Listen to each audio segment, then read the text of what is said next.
Congratulations, I'm your Thea now, and I'm fixing to show you how to make some of the best meat that you will ever put in your mouth. We're gonna make some chicken fried steaks. These are my credentials. So y'all hit that follow button, and let's go. Get a piece of parchment paper or wax paper and throw your cube steaks in there. Then fold that up, just beat the hell out of them.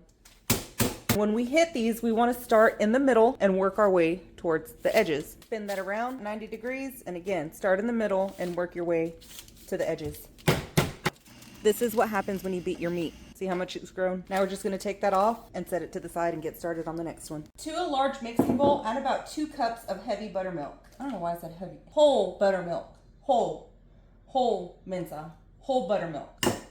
Then you want to add 1 egg. And you just want to whisk that up. That doesn't look like enough eggs. We're going to put another one. To this, we're going to add about a teaspoon of onion powder, about a teaspoon of garlic powder, about a teaspoon of black pepper, about a teaspoon of chili powder, a teaspoon of your favorite seasoned salt. Y'all know me, Morton Season All. And then the secret weapon right here, hot sauce. I'm using Cholula, but you can use whatever you want. You want about 2 to 3 tablespoons. Then just mix this in really, really good. Ooh, that's already starting to smell so good, you guys.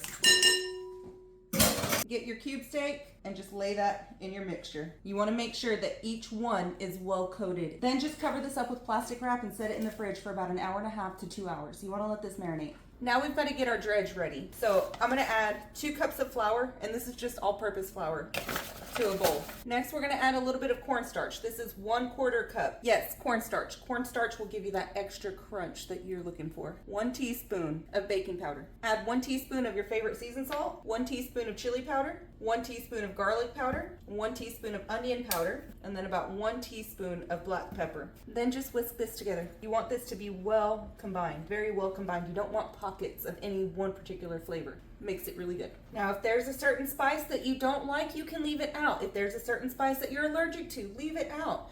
If there's a certain spice that you do really like and I'm not using it, add that to yours. This is what I like. It's user preference. Eater preference. Shut up. Just mix your shit together. Stop looking at me. I'm gonna teach y'all some bad habits, I swear. Y'all, I keep telling y'all, Tia is media cochina, and y'all don't believe me. That's why I have 4 kids. Once that's well incorporated, just set this to the side. Grab your pendejo beater 1400 and start heating this up. Grab your steaks out of the fridge. We're just gonna pull them straight out. You just wanna push that on there and make sure that that gets well coated in that flour. Then we're gonna go back into our marinade and just give it a light coat, a gentle shake, and then once more in our flour. Then take this and lay it on a plate. You want to let that rest for about 3 to 5 minutes.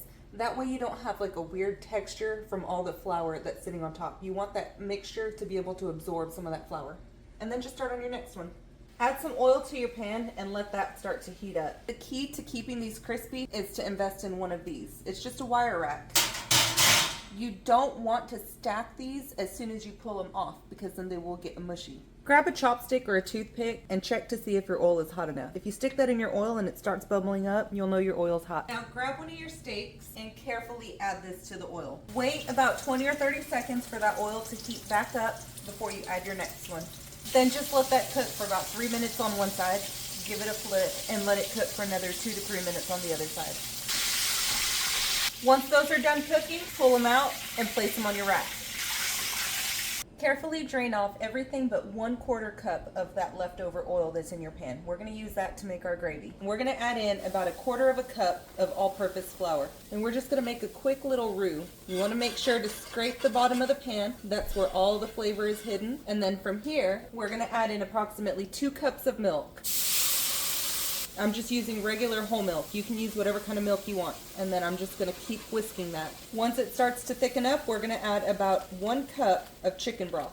Continue to whisk this and turn your heat down to medium-low. Once it starts simmering like that, we're gonna add in our spices. The first thing that we're gonna start off with is about a teaspoon of this Better Than Bouillon. We're using beef flavor. And let that dissolve in there. Next, add in just a little bit of seasoned salt, a little bit of garlic powder, and a little bit of onion powder. And then you can pepper this to your heart's liking. And just mix that up. Once it starts thickening up like this, you can go ahead and turn your heat off. Whisk this up and let it sit in the pan simmering like that for about 2 to 3 minutes, and then you're ready to serve it up. We gotta get the fancy plate out. Yes, singular. I only have one of these, and it's specifically to show y'all the food. I'm gonna go plate this up and then I'll be right back. Listen to how crunchy this is. Let's dig in. Y'all need to give this a try. Like tomorrow, go to the grocery store, buy all this stuff, and give this a try.